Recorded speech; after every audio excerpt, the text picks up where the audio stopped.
พเจ้าสัญเดชปุญญวงศ์สมาชิกสภาแห่งชาติเขตเลือกตั้งที่13แขวงสวรรณเขตขออนุญาตมีคำเห็นแลกเปลี่ยน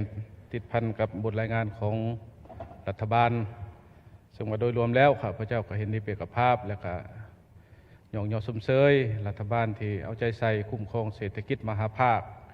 มีท่าก้าวที่ดีซึ่งมันก็แสดงออกอยู่ในการคุ้มครองเงินตาหันเงินเฟ้อของพวกเราก็ได้ลดลงมาเป็น1ตัวเลขส่วนด้านการเก็บรายรับงบประมาณหันก็ถือว่าได้เกินแผนเนาะอันนี้ก็สมเสยอันติดพันกับเวียกการปรับปรุงรัฐวิสาหกิจนี้ข้าพเจ้าเสนออยากให้เริ่มจากมาตรการหัดไซแอลภายในหัดก้อนคนระยะผ่านมานี้ค่าใช้จ่ายสิ้นเปลืองมันมีลักษณะฟุ่มเฟือย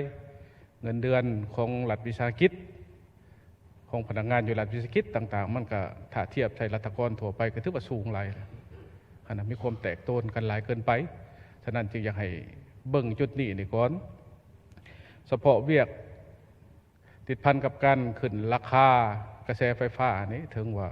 ข้าพเจ้าเองก็เห็นดีเป็นกับภาพกับบรรดาท่านสสที่มีคำเห็นไปแล้วโดยเฉพาะกับแม่นท่านนางวลีเวชพงษ์ครับซึ่งว่ามันสิกระทบมันสิสวนทางกับนโยบายส่งเสริม SME ของพวกเรามันสิเป็นการเพิ่มรายจ่ายขั้นกระแสไฟฟ้าเนี่ยมันสูงมันสิกระทบมัดต่อราคาสินค้าอย่างต่างๆโดยเฉพาะกับแม่นสินค้าหลักของพวกเราเป็นข้าวถึงว่าพวกเราต้องได้อาศัยกระแสไฟฟ้าเพื่อดูดน้ำขึ้นมาเห็นหน้า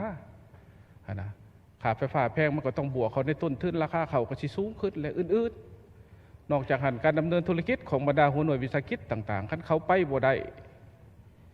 เขาก็ต้องปิดกิจการและเมื่อปิดกิจการมันก็จะกระทบต่อทานรายรับงบประมาณของพวกเราสุดท้ายพวกเราสิบ่ได้หยังมันสิคือกับคำเว้าของประธานไกรสอนเพิ่นว่าอยากกินหลายได้กินเท่าก้อยอยากกินหน่อยได้กินเท่าโปมือนะเพิ่นว่าเพิ่นเว้าในปี1989เบิ่งโทรทัศน์ครับพระเจ้าก็ยังจื้ออยู่ความเว้าตัวนี้นะหันเนาะติดพันกับแขนงยทคนี้ก็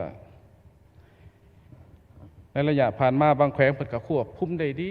เรื่องน้ำหนักอย่างต่างๆโดยเฉพาะอยู่แขวงสวรรณเขตของข้าพเจ้านี้และนอกจากหันเพิ่นก็ได้พันขยายบรรดากฎหมายในคงเขตการจราจรทางบกเนี่ยมาเป็นดำรัส188ต่อมาก็ได้ปรับปรุงเป็น568ซึ่งว่าในดำรัสดังกล่าวมันก็มีการกำหนดโดยละเอียดแล้วเบียกงานต่างๆนะแต่ว่าขอจะตั้งปฏิบัติตัวจริงนะถือว่าเป็นเพียงแต่ดำรัสซื่อๆยังบ่ได้รับการปฏิบัติยังบ่ได้รับการจะตั้งปฏิบัติสู่ชีวิตตัวจริงฉะนั้นจึงว่าอยากเสนอให้ทางรัฐบาลเหตุการณ์เสื่อมซึมบ่568นี่นะแล้วให้มีการแบ่งความรับผิดชอบกันระหว่างศูนย์กลางท้องถิ่นคันศูนย์กลางเนี่ยเพิ่นสิเฮ็ดหยังเพราะเพิ่นก็เป็นตัวหลักในการคุ้มครองทางหลวงแห่งชาตินะแต่ทางแขวงสิเฮ็ดหยังสิมอบให้เมืองเฮ็ดหยังสิมอบให้ตาแสงเฮ็ดหยังโดยเฉพาะก็แม่นการถมห้องนี่ทางมันเพมันบ่ได้แม่นเกิดจากการควบคุมน้ำหนักบ่ได้เพียงด้านเดียวการถมห้องนี่ก็สำคัญมันเฮ็ดให้น้ำบาดาลมันซึมเข้าไปอยู่ในโครงสร้างของทางเฮ็ดให้ทางบวมแล้วมันก็เป้แล้วบัดนี้จังซั่นจึงว่ามันต้องมีความเป็นเจ้าการนำกันระหว่างศูนย์การกับท้องถิ่นเพื่อ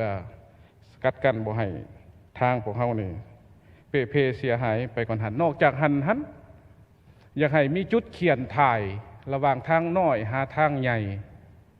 เพราะการแก่ยังของพวกเฮานี่ยังสิดำเนินไปในหลาย10 ปีข้างหน้าคันพวกเฮาสิเอามาตรฐานเดียวกันทางน้อยทางใหญ่นี่แก่หะไปเลยนี่โอ้บ่แล้วดอกมาตรฐานท่านประธานเพแล้วก็สิแป้งแล้วก็สิเพอยู่หั่นมันบ่จบมันต้องสร้างจุดเขียนทายสมมุติทางมันรับน้ำหนักได้8ต้นสิเข้ามาหา15ต้นจังซี่มันก็ต้องใส่รถน้อยมาแล้วจะมาเขียนอยู่บนทางใหญ่พี่จังส่งไปต่อสิเฮ็ดได้ก็ต้องมีซิงอยู่ทางต้นต้นทางปลายทางมันจังสิได้นะคันเฮาบ่เฮ็ดให้มันหัดกลุ่มเนี่ยโอ้ยากสิอิงใส่แต่ว่าเขาตั้งสิ่งจุดอยู่บนนั่นจุดอยู่บนนี่แล้วมันไม่แล้วมันบ่แล้วมันเป็นเพียงหูบการสินักสิเบาสำใดไปหดจุดนั้นมันก็ได้ผ่านคือเก่าจังซั่นจึงว่าจะควรให้แก้ด้านนี้เนาะนอกจากหันติดพันกับเวียกวัฒนธรรมสังคมเนี่ยอยากเสนอทางรัฐบาลค้นคว้าคืนบ่ตัวนี้เรื่องการคุ้มครองรัฐกรในคงเขตศึกษาและสาธารณะนี่ อยากให้หันเป็นตัวเลขทดแทนคันว่าตำแหน่งงานตัวใดมันวางลงกับแปลว่าให้ซุปเขาโลดเปลี่ยนออกเพื่อให้เวียกมันต่อเนื่องคันบ่ซั่นเฮาก็สิก้าวไปสู่สภาพการขาดแคลนครูขาดแคลนแพทย์หมอตัวนี้ส่งผลกระทบหนักต่อการพัฒนาเศรษฐกิจสังคมของพวกเราการสร้างสังคมนิยมนี่ผลสำเร็จของสังคมนิยมมันก็แสดงออกอยู่ในเวียกตารางการบริการทางด้านสังคมการศึกษาดีสาธารณดีมากผลของการสร้างสังคมนิยมของพวกเราก็มีความก้าวหน้าคันตัวนี้นี่เฮ็ดบ่ได้ก็ถือว่าบ่มีผลสำเร็จเนาะ